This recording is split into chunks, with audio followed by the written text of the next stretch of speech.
Bonjour à toutes et à tous. Heureux de vous retrouver dans ce bel amphithéâtre alors qui nous est mis à disposition par l'Agglo de Saint-Lô, que je remercie chaleureusement. Le sujet semble intéresser puisque vous êtes, à hier en tout cas, on fera les comptes après, mais un peu plus de 150 inscrits pour cette table ronde. Pour un peu plus, je n'ai pas le chiffre exact en tête, mais pour un peu plus de 90 entreprises présentes. Donc, ce qui signifie que ce sujet cyber, il est dans l'actualité, il est dans les médias nationaux et il est forcément au cœur de nos organisations. Et c'est un sujet qui n'est pas récent, hein, c'est un sujet qui a quelques années, on va en parler. Alors, c'est un format court, je ne vais pas parler très longtemps, ce n'est pas l'idée. L'idée, c'est de faire la place et de donner la place à une entreprise qui a vécu en direct, il y a à peu près 2 mois maintenant, une cyberattaque. Et ce témoignage est tout à fait exceptionnel. Il est très rare qu'une entreprise qui subit une telle attaque accepte de livrer, comme elle va le faire là, son témoignage.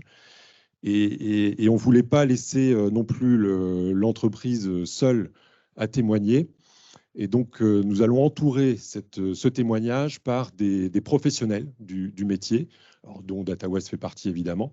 Mais nous ne sommes pas seuls pour accompagner ce sujet cyber, et nous nous entourons de professionnels du métier.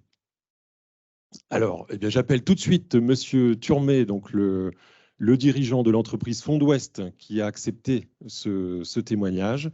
Ouais, vous pouvez vous installer, merci. Et accompagné de sa directrice administrative et financière, Carole Alves. Je pense qu'on peut les applaudir, parce que franchement, voilà, c'est, je pense, relativement inédit pour vous de témoigner de cette manière-là sur ce sujet. Ah oui, je me demandais ce que c'était. Et mince, nous sommes attaqués. Voilà, donc c'est assez exceptionnel, je pense, et pour vous complètement inédit d'apporter comme ça ce que vous avez vécu, et c'est bien de ça dont on va parler, de quelle manière avez-vous vécu cet épisode. J'ai demandé également à l'adjudante-chef Marion Gauthier d'animer cette table ronde. Marion, si vous voulez nous rejoindre, voilà. Alors, je vais laisser chacun ensuite se présenter. J'invite également Laurent Saralang de l'entreprise Semkel à rejoindre la table ronde. Cédric, je ne sais pas si je peux dire ton nom, Cédric Garnier, donc DGSI. Vincent Leroux, dirigeant de la société NSIP avec laquelle nous travaillons. Jean-Baptiste Bellery, Créassure, qui également apportera sa contribution parce qu'on oublie souvent que eh bien, tous ces risques s'assurent. Et enfin, j'appelle Sylvain, notre directeur technique DataWest, qui apportera aussi sa contribution. Voilà. Je pense que j'ai oublié personne. Catel n'est pas là, mais si. Oui, alors Marion, effectivement, d'avant de cliquer, qui arrive de Paris, et donc le train arrive qu'à 9 h, donc elle nous rejoindra en cours de route. Voilà. Bravo pour votre présence. Merci à tous, et je laisse la parole à Marion.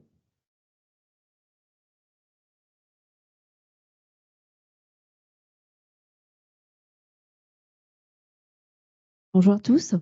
Je me présente, je suis l'adjudant-chef Gauthier, référente sûreté au sein du groupement de gendarmerie départementale de la Manche. Je dirige la cellule de prévention technique de la malveillance au profit de la zone gendarmerie. Donc aujourd'hui, nous allons parler de la cyberdéfense en entreprise, un paramètre qui n'est pas forcément pris en compte par les sociétés ou représentent une certaine innocence sur ce sujet. Donc, il faut savoir que ce soit en TPE, PME ou ETI, l'évolution, la digitalisation en entreprise s'est fait naturellement et au fil des années. Cette digitalisation a permis une optimisation des process, améliorer les relations clients et tout ça, tout simplement aussi a maintenu l'activité d'une entreprise, de l'entreprise. Voilà, de façon pérenne. Je suis désolée, je suis un petit peu stressée. Je préfère vous le dire. Voilà. Voilà, il faut aussi comprendre que maintenant, dans une entreprise, tous les secteurs d'activité sont liés à un système d'information. Et ça, nos délinquants, ils l'ont bien compris. C'est ce qui représente la valeur de votre entreprise ou le fruit de votre travail. C'est vos données, les données d'une entreprise.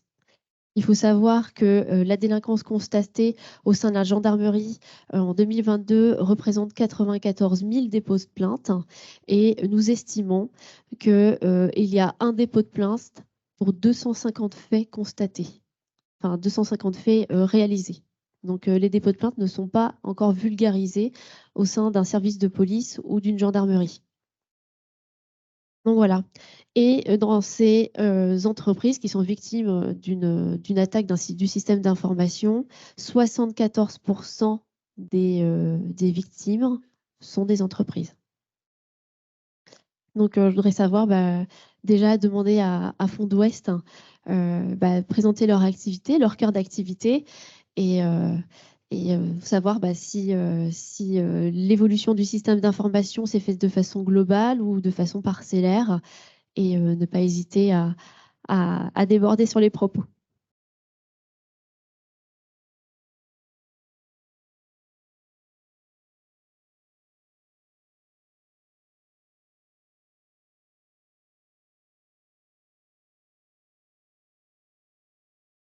Ouais, c'est bon. Fantastique. Oui, alors merci Pascal aussi. En retour, je n'ai pas eu le temps de retourner les remerciements pour nous avoir invités à cette table ronde. Pour répondre à votre question, donc Fonds d'Ouest est une entreprise de un peu plus de 60 collaborateurs spécialisée dans l'ingénierie des sols et des fondations, c'est-à-dire on conçoit les ouvrages qui sont en interaction avec le sol pour les constructions des bâtiments, des infrastructures. Donc on a une activité qui est une activité de chantier d'un côté, c'est-à-dire qu'on va faire des investigations par forage dans le sol, et puis une activité de conception d'ingénierie. Alors pour répondre à votre question, la digitalisation, elle est en marche chez Fonds d'Ouest, on va dire depuis 5 ans peut-être. On a commencé à digitaliser nos process. Beaucoup plus, et c'est peut-être une chance par rapport à l'événement qui s'est passé, beaucoup plus sur le côté de la conception de l'ingénierie. Effectivement, l'activité chantier chez nous reste une activité encore assez traditionnelle. On n'est pas trop lié, je dirais, au process de digitalisation et d'usage numérique. On en reparlera peut-être tout à l'heure sur les conséquences et les impacts, mais ce qui fait que ça nous a peut-être permis d'avoir des conséquences qui sont un peu moins importantes. Voilà. Donc on est une entreprise, on est une PME, 60 collaborateurs, et on est répartis sur 5 sites. Le siège historique est à Granville, et puis on a une agence à Rouen, à Caen, à Rennes et à Angers, voilà, pour donner un peu la typologie de l'entreprise. Donc une activité plutôt multisite. Oui, oui, multisite, oui. L'activité est répartie à peu près sur ces 5 agences. Ouais.